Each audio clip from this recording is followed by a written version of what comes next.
Well, welcome back to another week's analysis behind the news. Some of you may have wondered why I was talking about the harvesting of organs from people in Denmark and what's that got to do with the United States. And so we reported on that aspect of this disregard for the human life on the part of certain medical practitioners. We know that it's going to become a real serious problem under Obamacare if people have that attitude relative to useless eaters. In other words, the elderly, that for you who may not understand that term.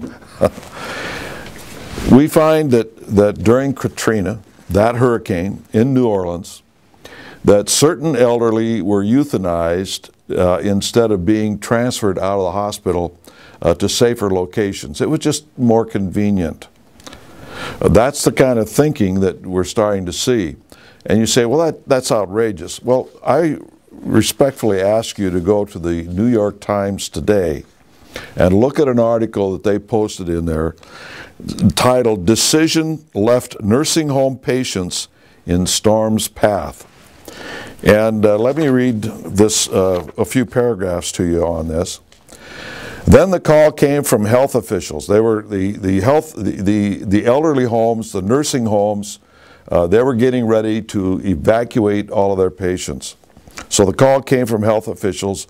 Mayor Bloomberg, acting on the advice of the aides and those of Governor Cuomo, was recommending that nursing homes and adult homes stay put. The recommendation that more than 40 nursing homes and adult homes in flood-prone areas of New York City had calamitous consequences. At least 29 facilities in Queens and Brooklyn were severely flooded. Generators failed or were absent. Now, you need electricity sometimes for this machinery that keeps people alive, right? While no immediate deaths were reported, it took at least 3 days for the fire department, the National Guard, and ambulance crews from around the country to rescue over 4,000 nursing home and 1,500 adult home residents. This is the kind of attitude that you see. Everybody evacuate, except the elderly, except the infirm, the individuals who have no way of evacuating themselves in facilities of that nature. This is the sort of thing that happens when you're dealing with government and dealing with the elderly. And yet the concern on the part of individuals in the same newspaper is that they want to make sure that AIDS is taken care of around the world, that we've got to supply a lot of money to take care of AIDS patients and a lot of money to do research on AIDS, et cetera, et cetera. So we have one thing that we want to take care of and another thing that, oh well, what's a little hurricane? I'll leave it to you to decide that sort of morality level that is involved in such decisions as that, and maybe the political background for such decisions. It's a very dangerous precedent. We see also in the New York Times that Iraq is hampering effort to slow arms for Syria. You see, this is the way it works. There's an air corridor from Iran supplying Syria during this rebellion. And so our government is concerned that Iraq is allowing these Iranian planes to fly over Iraq without stopping them and inspecting them to see what's on board to curtail the flow of arms into Syria. Now, forgive me if I don't understand this, but I don't think Iraq has an air force. But I do know of an air force that is in Iraq. It's ours.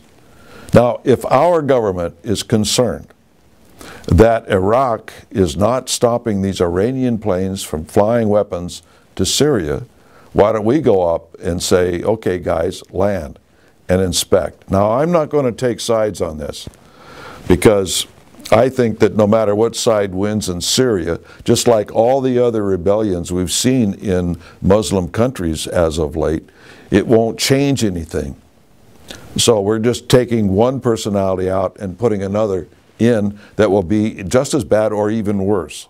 Don't forget that we were sold that Saddam Hussein was the worst thing since Adolf Hitler. And yet now that we see that Saddam Hussein is no longer in Iraq, Iraq is an ally of Iran. And yet we can't seem to do much about it. The same thing is occurring in Afghanistan. We have troops there, our men and women are dying there, but these governments don't seem to be pro-American, that we help install or just help continue on. We find further into the article that this is the main conduit into Syria for all supplies of weaponry and arms for the Syrian government. So they can protest, they can write long articles about it, but whose Air Force is there and whose Air Force doesn't exist? And so the Air Force that is there is the government is complaining. We could go up, make them land, take a look at it, send them back, confiscate, whatever we have to do. Speaking of flying, there's something even worse. We discover that we still are operating under the Open Skies Treaty, Treaty for Open Skies. You can Google it, and if you don't believe this, and allowing the Russian military to fly over the United States to inspect United States military bases. You see, we have satellites that we can look down on Russia and tell everything they've got. They don't. They've got the big news from the space station and that sort of business, but they don't have the kind of intelligence capability that we have with satellites. So they're forced to fly over with Russian airplanes across the United States to inspect our military bases. Now, I don't know about you, but I don't like that kind of thing. Our military, I can't even inspect the military bases. When I go down to Nellis in Las Vegas or Area 51 or whatever it is, there's no way a United States citizen can fly over these bases. Ask any pilot that you know who owns a private airplane. There are no-fly zones because they will not allow the United States citizens to fly over these military bases, but they allow the Russian military to do so. You can tell that I have very warm feelings about this. But the kicker, the part that bothers me the most, is the last line on this particular article, and that is this. The open skies regime may be expanded to such new spheres of cooperation as environmental protection in the future. So not only are they going to allow Russia to fly over and inspect our military bases, they're going to allow the United Nations or Russia or whoever it is to fly over to make sure that you, Mr. Farmer, or you, Mr. Industrialist, or you in your backyard barbecue are complying with the environmental protection regulations that the United Nations wants to impose on this country. That's what they're talking about with the next step on this. It's not to stop war, it's to control you, to control our military. And who really controls our military in the long run? It's you, if you are diligent, elect the right kinds of people, etc. So these are controls over you, your liberty, and everything else. That to me is very dangerous. Until next week, we'll see you then.